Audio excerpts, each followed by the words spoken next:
Resolution authorizing the creation of a special committee on gun violence prevention to address Philadelphia's enduring plague of gun violence by facilitating coordination among stakeholders and formulating a comprehensive gun violence prevention strategy. Chair recognizes Councilman Johnson. Thank you, Council President. And first and foremost, I want to thank you for your leadership and most importantly, you being responsive to the call of addressing the issue of gun violence and violence as a whole here in the city of Philadelphia. Every day from one sunrise to the next, we can expect 3 or 4 Philadelphians to get shot and or murdered. That's not right and it's totally unacceptable. Shootings are so common that if you go to a Philadelphia classroom and ask the young boys and girls whether they know somebody who's been shot, every one of their hands will probably go up.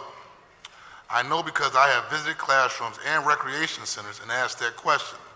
I also know because I was one of those young men who witnessed a family member being murdered. I've personally taken the crushing blow of hearing that a loved one has lost his life to gun violence. The devastating impact that gun violence has had on our communities should never be accepted.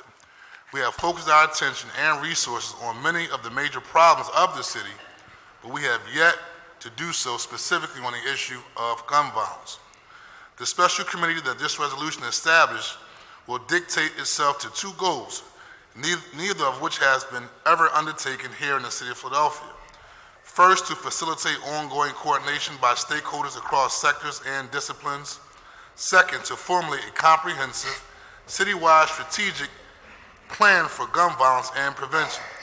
That plan may vary in specifics from neighborhood to neighborhood, but throughout the city it will be thorough, evidence-based, and accountable.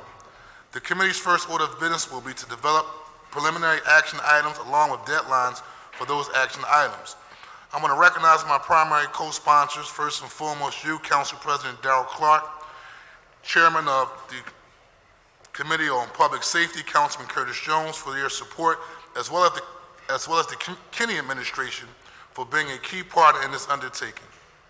We have no time to lose. In the words of Reverend Dr. Martin Luther King Jr., we are now faced with the fact that tomorrow is today. We are confronted with the fierce urgency of now. This unfolding continuum of life and history, there is such a thing as being too late. This is no time for apathy or complacency. This is a time for vigorous and positive action. And again, Council President, I want to thank you for your support.